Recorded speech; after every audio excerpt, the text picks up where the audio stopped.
السلام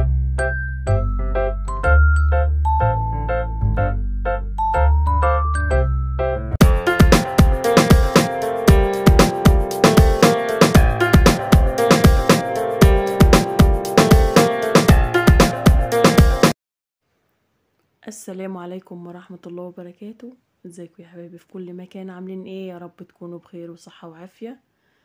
النهاردة هنعمل مع بعض بسلة ورز وفرخة. النهاردة اني فرحت والله كبيرة خالص، احنا وصلنا لل800. دي طبعا بفضلكم وقفتكم معانا، ربنا يكرمكم يا رب ويبارك في ولادكم جميعا. دلوقتي اهو اني كنت حطيت الزيت وحطيت عليه. انا هقولكوا طريقه البسله المتخزنه بتنعمل ازاي عشان مش يبقى لها ريحه التفريز يعني.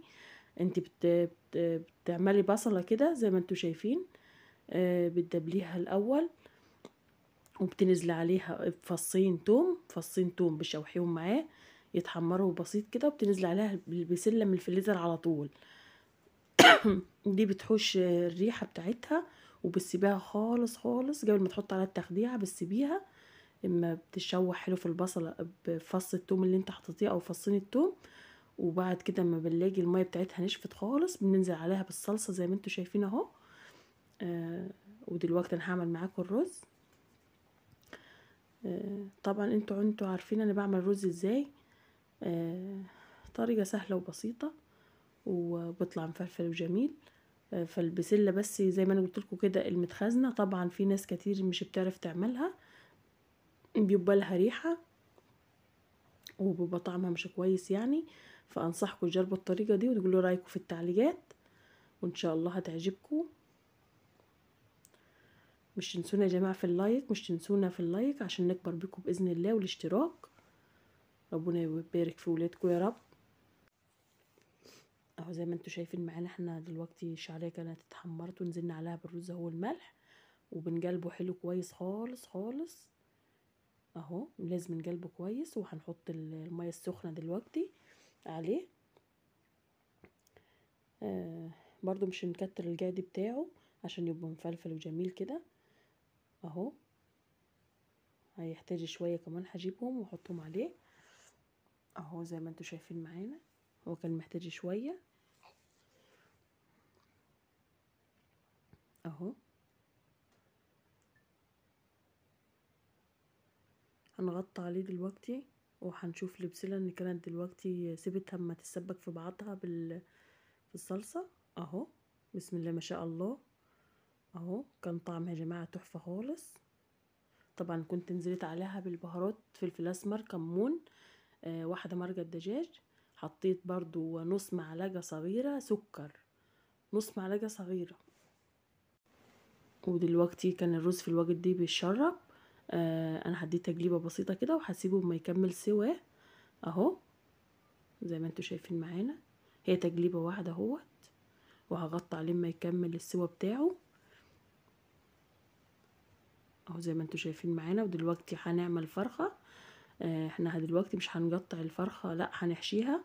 حطيت قطعه زبده اهي زي ما انتوا شايفين، وبصله وشويه فلفل اسمر، وواحده مرقه دجاج برضه او نص واحده مرقه دجاج، نص واحده بس، وشويه ملح.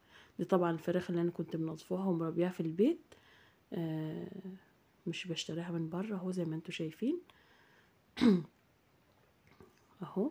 طبعا احنا بنحط في الفراخ البيضه بس عشان الرز يستوي ويبقى مش يبقى يعني ني.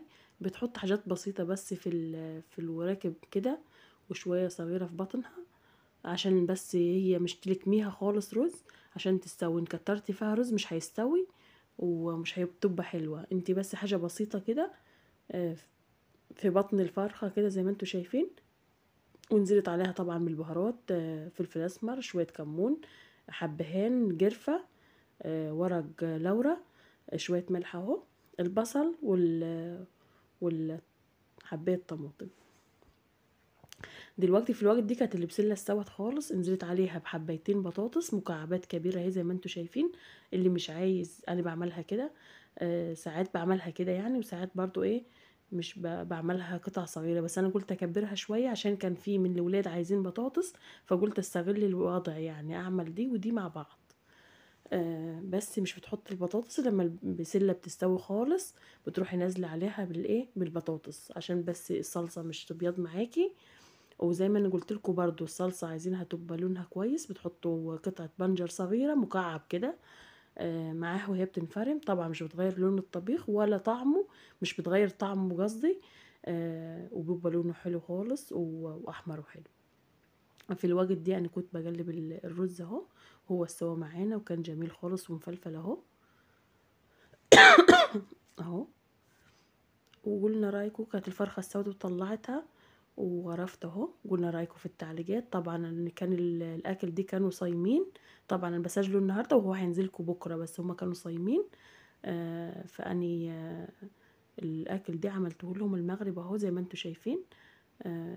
وشكرا ليكم على وصولنا ل 800 مشترك، ربنا يجعله في ميزان حسناتكم يا رب، ومع الف سلامه.